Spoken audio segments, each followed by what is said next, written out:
said now, I can't count how many times over the last 2 weeks. He said, Jalen Hurts is just built different. He heals faster than everybody. He's just a different human being. Like, what are you talking about?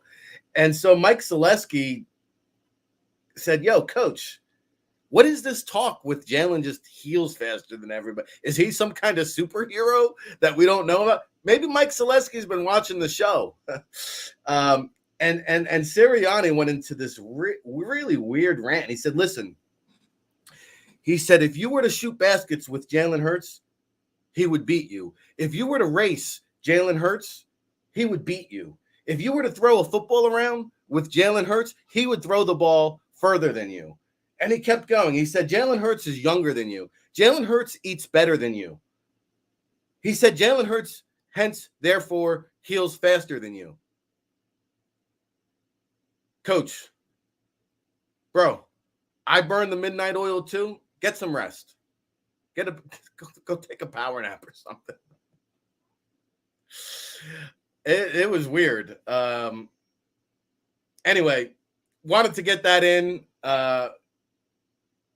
Sirianni's a fanboy of Jalen Hurts. I'm a fanboy of Dane Vandernat, executive director of the NFL PA Collegiate Bowl, who joins us here each and every Wednesday on the NFL, on the Football Playbook show. Good morning, Dane. How are you this morning? Hey, Rick, I don't know how to respond to that one, man, but I will just say I am a big fanboy of yours as well as the show, man. I always enjoy listening.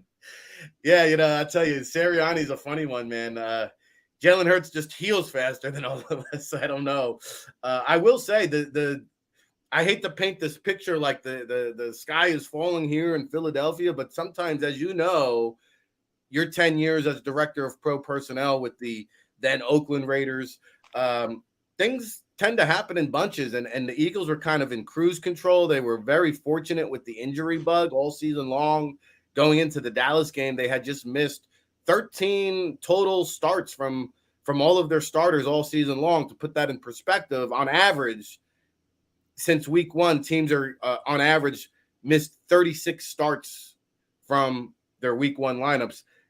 Now you've got your starting quarterback, Jalen Hurts, is out. Your starting tackle, Lane Johnson, is out. Your starting running back, Miles Sanders, is missed practice yesterday suddenly due to a knee injury.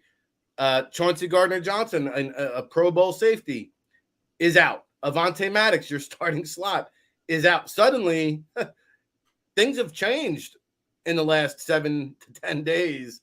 Can you recall a time with the Raiders where things just avalanched, and how do you kind of keep the calmness inside the building?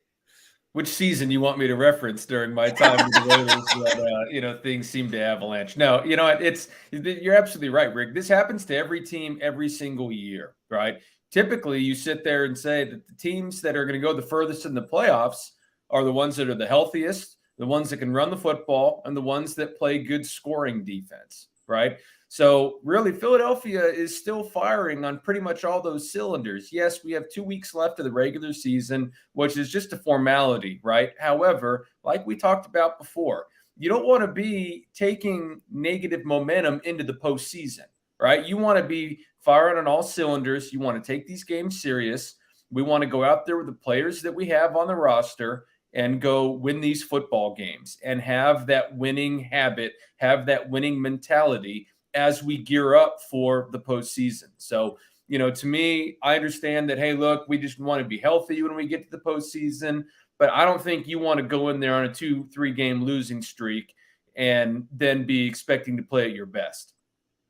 For me, if I'm Philadelphia, hey, you know what? Get Jalen his due rest, right? He's put a lot of miles on his body, and that's just the style of quarterback he plays. It's something we talk about often, Rick, that, hey, look, when you have a mobile quarterback who's arguably the leading rusher, right? If not the leading rusher, I mean, this guy's accounting for more all-purpose yards than anyone else on the team. I really worry about the wear and tear. So it doesn't surprise me to have players of his style start to get injured this time of year. But we need him to be healthy because we know what a difference maker he is when he's on the field and what he can do, how he keeps defenses honest, and he's going to, frustrate the hell out of those defensive coordinators that especially like to play man coverage in the postseason. Yeah, the whole dynamic of this offense changes without Hurts in there. And, believe it or not, this Eagles team needs 3 rushing touchdowns to have the most rushing touchdowns in a single season in the modern day era, in the Super Bowl era. You got to go back to the 76 Steelers. Now, Hurts and Sanders, they're the only teammates in the league this year with 10 touchdowns in the same backfield. That whole equation can be removed, but I gotta imagine, even like when Jalen Hurts does come back, Dane, the Eagles fans should not just anticipate and expect this offense to look the same.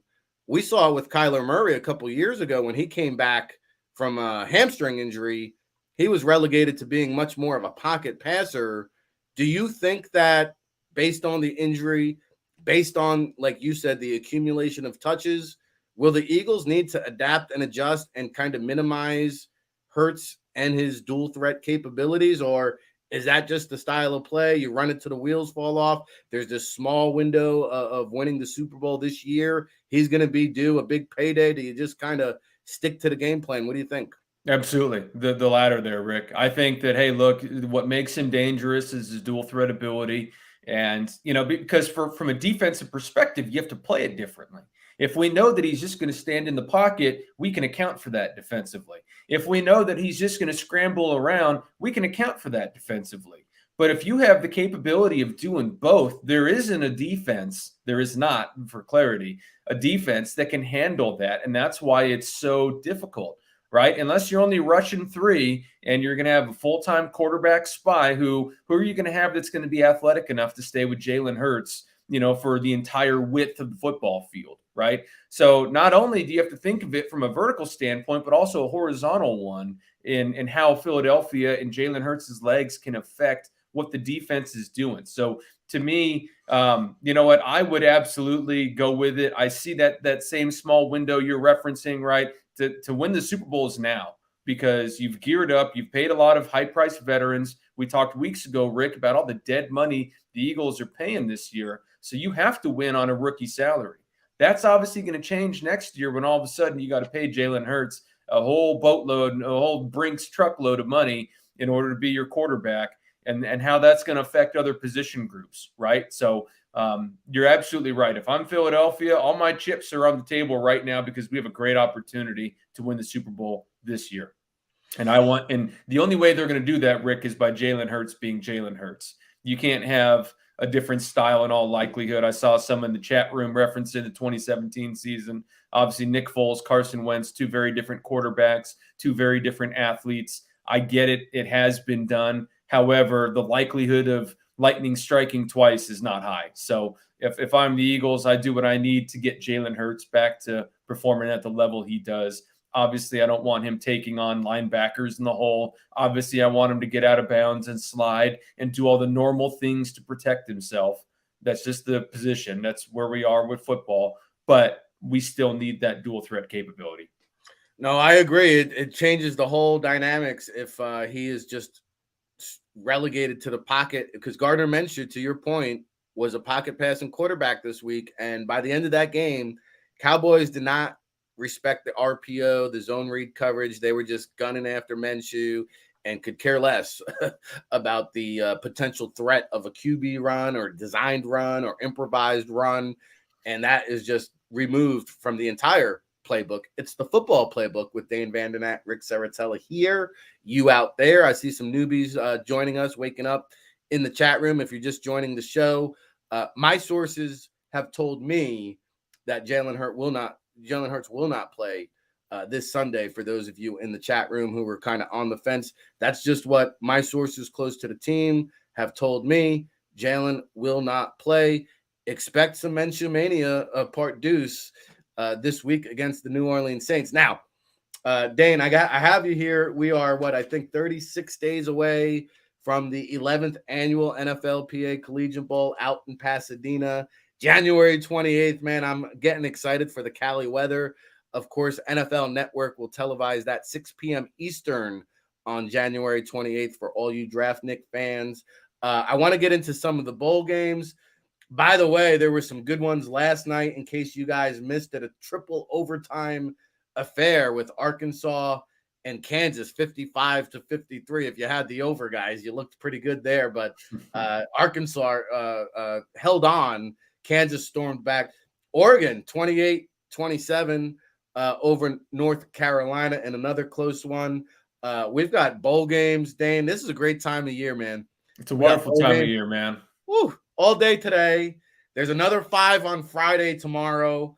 We've got the college football playoffs on Saturday that we'll get into. And it's just, I love this time of year, man. And I do want to ask you, though, today, the Pinstripe Bowl, right up the road in Yankee Stadium. I always like, the allure of the bowl games. I know Fenway Park had a bowl game going. The Pinstripe Bowl, believe it or not, has been around for about like 10 years now or so. But Syracuse versus Minnesota, 2 p.m. today. The third time the Syracuse Orangemen, led by Dino Babers, there have been in the Pinstripe Bowl. PJ Fleck, who has a very good bowl record of his first time playing in the Pinstripe Bowl. And I got a feeling that this Minnesota running back with Miles Sanders set to hit free agency, he could be a potential Eagles target. But who should Eagles fans and who should draft fans be watching today at 2 p.m. when Syracuse takes on Minnesota? Well, I mean, just starting with that Minnesota offense, and obviously the running back Mohamed Ibrahim is one of the most talented players at that position this year coming out as a prospect. And for those that have followed him closely, last year he tore his Achilles relatively early in the season. He's been extremely productive. He's a little compact, north-south rusher, kind of an old Arian Foster type style, though he's not quite as big. He's shorter than Arian Foster was, but similar mold or play style, I would say. But with Mo Ibrahim, you have a very talented rushing game that's going to be coming, and it's going to be a fun matchup because we've got linebacker Mikal Jones from Syracuse coming out to the NFLPA Bowl, Rick, and he's going to be the guy that's going to be tasked with getting Mo Ibrahim down on the ground, for all the rushing plays. And believe me, if you watched any Minnesota games, you know that they're not afraid to give Mo the ball 30, 40 times a game, just as we're talking about with Jalen Hurts and all the wear and tear he's getting. Man, they sure like to ride Ibrahim as well, and I expect that trend to continue today. But they're not the only prospects. You got Tanner Morgan, the quarterback. Seems like he's been there a decade, right? He'll be coming out this year. He should be a guy that a team may take a flyer on late in the game, or as far as the draft is concerned. But on their defensive side, Thomas Rush, an outside linebacker, defensive end prospect. He's coming out to the NFLPA Bowl as well. It'll be fun to watch him go up against Matt Bergeron from the Qs, right? Big offensive lineman for the Orangemen. It should be a fun matchup to see those two guys duke it out in this game. But then, the safeties that Minnesota has, one of them also coming to the PA Bowl, and Jordan Howden, very talented, free safety, rangy for them. And then Tyler Nubin, who somehow they convinced him, Rick, to go back to school and not go to the Senior Bowl. But he looks like Cam Chancellor out there. He is a big physical. I think he's the best tackling safety in college football. Really fun duo to be watching in that secondary of Minnesota there, Rick. Yeah, it's going to be a good one. It all starts off at about 3 hours or so. And Mohamed Ibrahim, in case you guys didn't know, he's got at least 2 torn ACLs. And we've come a long way since the days of Stephen Davis. But he wanted to come back this year to Minnesota to just prove that he is durable, that he has come back from the injury. And I think he needs like maybe 75 yards or so to become the Gophers' all-time leading rusher. So he's had an illustrious career there up in Minnesota. He's been on our radar for, with the COVID year, it seems like forever. Michael Jones from Syracuse. It's funny. I was watching him just this morning, and he was reminding me of an Eagles player that, I liked, that we also had at the NFLPA Collegiate Bowl, which is Sean Bradley, the linebacker. And if you watch Jones, he's very similar to Bradley in terms of being a downhill, plugging the holes and stuffing the gaps. And I think he could make his money on special teams at the next level. Doesn't have prototypical size. I think he comes in a shade under 6 feet tall, much like a Sean Bradley. So Bergeson from Syracuse, the tackle there, is somebody to keep an eye on. He does have a Senior Bowl. He will probably be a top 100 selection. I did hear Tanner Morgan, I hear, is questionable for the game. So we'll see what happens or what transpires there. Okay. Also later on today, the Cheez-Its Bowl, Oklahoma versus Florida State. You got the Alamo Bowl tonight, Texas versus Washington, Quinn Ewers and my guy, Michael Penix from Washington, two guys who I think could be future potential first-round quarterbacks. So we got some good ones today. Tomorrow, 5 more bowl games. It's unbelievable. It just best time of year, Rick. It's great.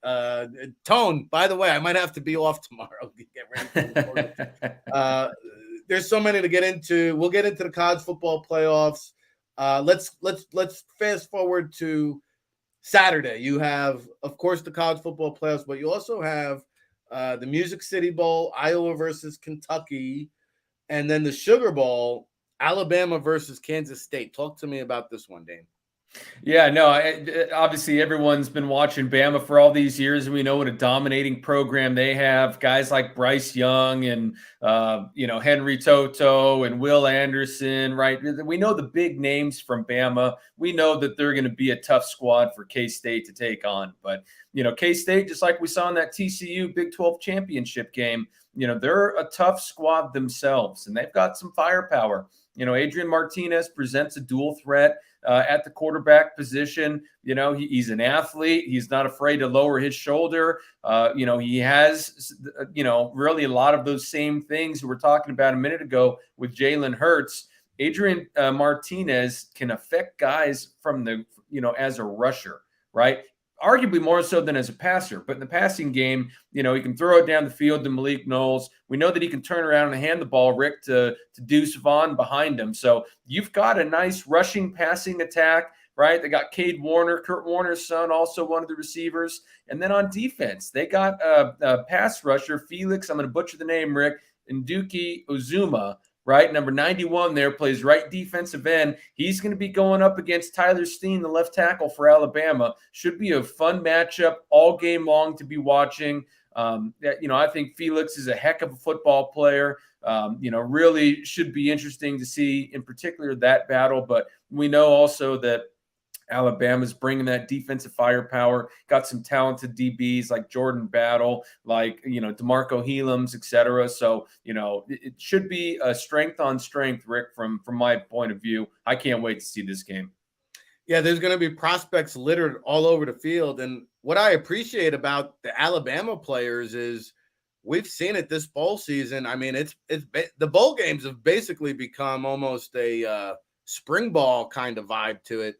But Bryce Young and some of the Alabama prospects, they said, no, buckle up. We're playing. I'm excited about that. I think that's a breath of fresh air. And, hey, everybody remembers that Jalen Smith injury a few years back. Notre Dame linebacker gets hurt in the bowl game, cost himself millions of dollars. But maybe that risk isn't so great this year because you got NIL money. Bryce Young made $3.2 million in NIL money. So, he's going to give it a go. Bama's going to give it a go. And by the way, I don't know if you've seen differently, Dan. I have not seen or heard an announcement in terms of Bryce Young coming out for the NFL draft.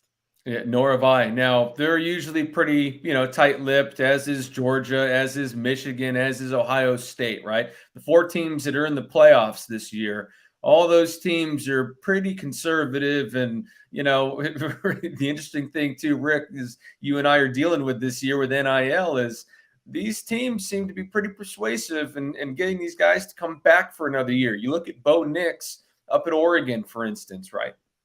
A guy that's turning down an opportunity to go to the Senior Bowl and to go be, potentially a day 2 type pick to go back to college for another year.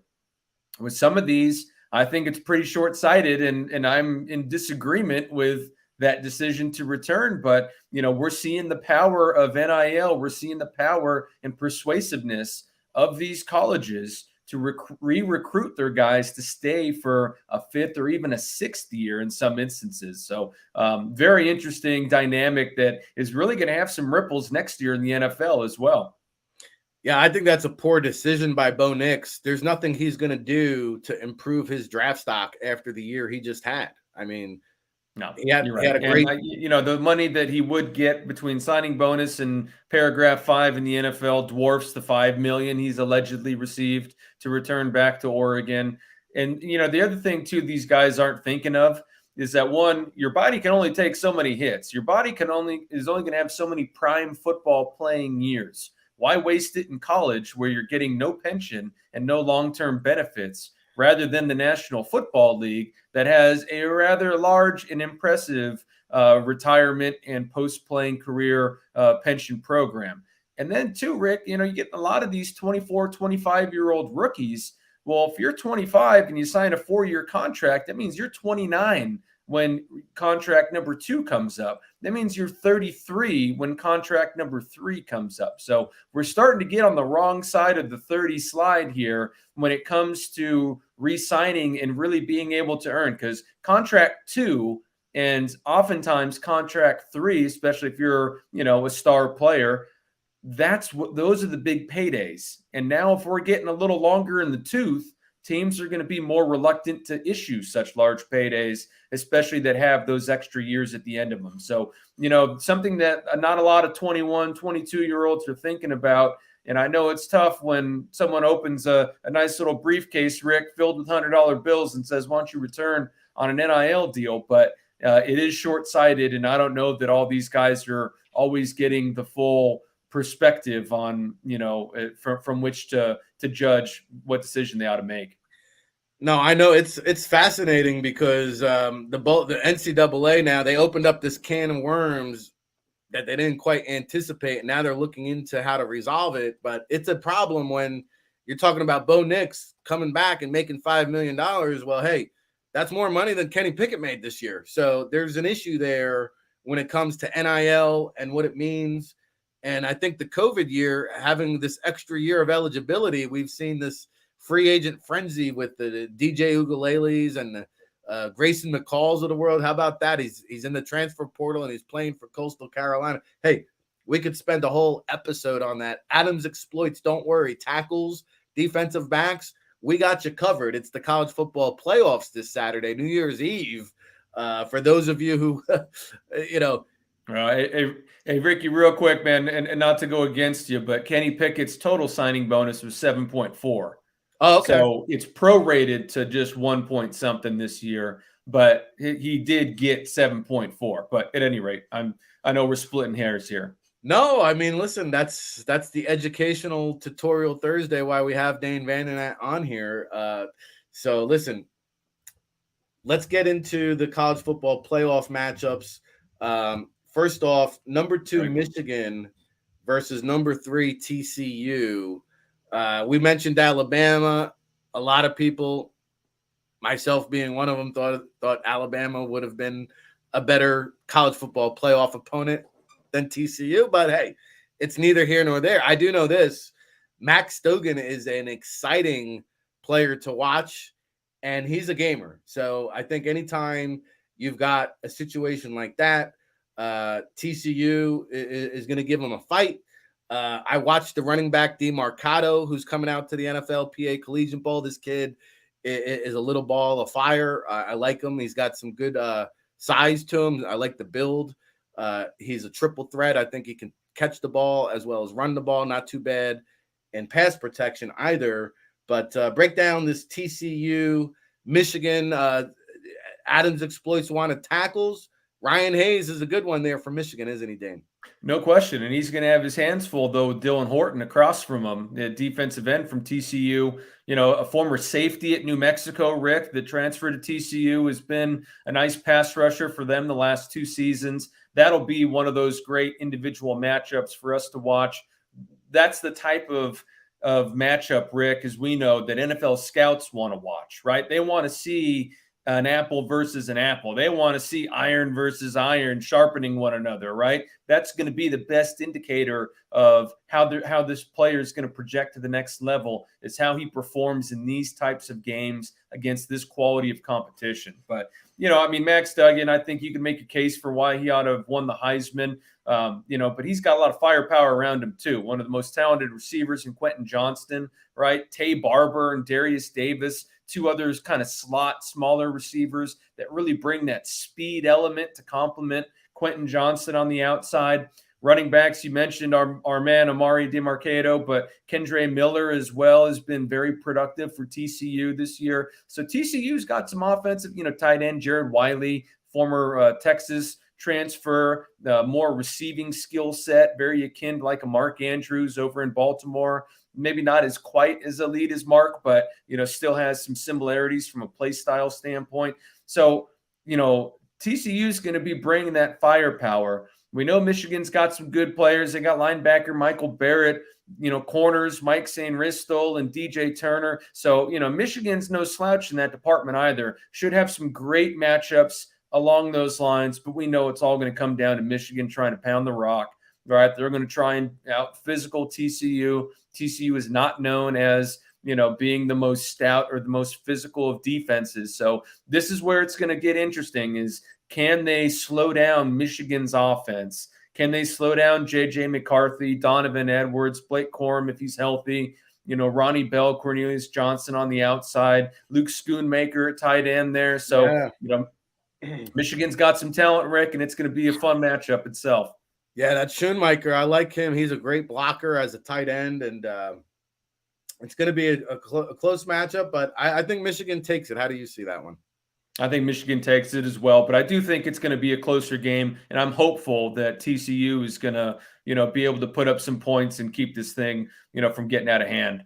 All right, the winner is going to face Georgia or Ohio State. Number 1 Georgia versus number 4 Ohio State. You've got C.J. Stroud on the big stage. Some people anticipating him to be the first quarterback off the board. I should mention Quentin Johnston of TCU might be the first wide receiver off the board, and he has some everessence of Megatron, a little Calvin Johnson to his game. I'm not comparing him to him, but when you talk about the athleticism, he's gonna be a Hall of Famer, Rick. Is that what you're saying? Yeah, we're gonna put the yellow jacket on Quentin Johnston right now, but keep an eye on that young man. And then Ohio State and Georgia, you got C.J. Stroud going up against one of the best defenses we've seen in quite some time. This should be a fun affair, but I think in terms of any college football game being played on this calendar year, I think this probably has the most NFL prospects of any game that's going to be played this season. Yeah, no question. And I'm really hopeful Ohio State is going to make this a game and really be coming off that Michigan loss and, really wanting to get that bad taste out of their mouth. They know that they're going up against a Georgia team who's coming off a national championship and a dominating SEC championship performance, right? So this is certainly not going to be an easy task for Ohio State, but they still have some weapons. And if they can find that physicality, right? Because that's what Michigan did to them, just like we're talking about with TCU. Michigan punched Ohio State in the mouth and never let off. Georgia's going to try and do the exact same thing. But I don't know that Georgia's run game, Rick, is as physical and as talented as Michigan's is. Right. We know that Georgia's got Stetson Bennett, who's going to protect the football. He's an extremely smart quarterback. He doesn't make a lot of mistakes. He doesn't, carry the ball loosely. But, Georgia doesn't really have a lot of firepower outside. I mean, their leading receivers, the tight end, Brock Bowers, who, let's face it, would lead a lot of teams, right? Because he's such a talented prospect. He and Darnell Washington, that's one of the most outstanding 1-2 tight end, combinations that a team can field. But, it'll be interesting because I think Ohio State defensively can keep this game close, right? They got some talented guys coming off the edge, and Zach Harrison and Jean-Baptiste. And, it's not as though Georgia is going to be able to just run away with this thing, I don't think. Yeah, and I was trying to remember the tackle. The Ohio State has 2 tackles that should be on the Eagles' radar. Dewan One Jones, is Dewan Jones, right? Dewan Jones, and the other one, I'm blanking on the name as well, but he's going to be like a top 10 pick. So they got 2 potential first-round picks. The Eagles hold 2 first-round picks. Keep an eye on the Ohio State tackles for certain. All right, hey, one last question for you, Dane, coming in from the chat room here. I saw somebody ask, who is the Eagles' backup quarterback going to be behind Gardner Minshew? Well, it was last week, and it will be once again this week. Former New Orleans Saints quarterback, former Notre Dame quarterback, Ian Book, more wins than any Fighting Irish quarterback all time. When you think about Joe Montana, Jimmy Clausen, some of the greats over there at Notre Dame. Do you have a little scouting report on Ian Book? He was a Senior Bowl invite, so he didn't come out to the NFLPA Collegiate Bowl, but great leader, very smart, cerebral guy. Didn't work out in New Orleans, but one play away from being your Eagles quarterback, Dane. What do you make of Ian Book? Well, I think that really the thing that Ian brings is that mobility, right? He's of a similar mold that, hey, he's a guy that can get out the pocket. He can scramble around. He can extend plays with his feet, and he can also scramble and pick up some positive yards. When you're talking about the RPO game, those are things that Ian Book's fully capable of executing. And it's not like Nick Foles goes in the game and they're trying to run an RPO, right? And no one pays any attention to the quarterback because they're not afraid of a guy running greater than 5.040 beating them to the edge, right? Ian Book, on the other hand, does bring that athleticism. So, hasn't always been the best passer. He's kind of been a quick 1-2 read, drop eyes and run type quarterback. But you know what? When you have a backup quarterback go in the game, that usually means your offensive line's not playing very well because your starter just got hurt, right? So you need a guy with some mobility. You need a guy that can avoid the rush a little bit and try and keep something alive. Not oftentimes does Carson Wentz go down and you have a Nick Foles come in and be Super Bowl MVP. Those instances are few and far between. So I'm certainly not saying that I expect Ian Book to be able to play to that caliber, but you know what? I do think that, he can at least get you out of a game, so to speak. He can at least use his legs, and you still have the full playbook that you can work with there. You hope they don't have to resort to Ian Book, but, we shall see. We'll come back next week, see who is going to be playing in that college football playoff championship. We'll also see if the Eagles clinch it all up, or will they be playing for their lives against the New York Football Giants in the final week of the season. A lot of drama building up as we get to the end of the calendar year and closer to our time of the year, Dane, which is draft season. Of course, the NFLPA Collegiate Bowl, January 28th, 6 p.m., NFL Network. We're about a month away from reporting out there in Pasadena, the historic Rose Bowl, Dane. Can't wait to catch up with you, and we'll do it again next week, my friend. Always look forward to it, Rick. Appreciate you having me on, bud. Absolutely. Happy New Year to all of our listeners. Yeah, Happy New Year to you, Dane, and he'll be back at it again next week. Of course, the NFLPA Collegiate Bowl, you can find more information over at collegiate.nflpa.com. We got the alumni spotlight up there. We've got Dane's scouting trails, and we're going to take a quick commercial break. When we come back, our good friend Neil Stratton from InsideTheLeague.com down in New Orleans is going to check in here on the Football Playbook. Buckle up.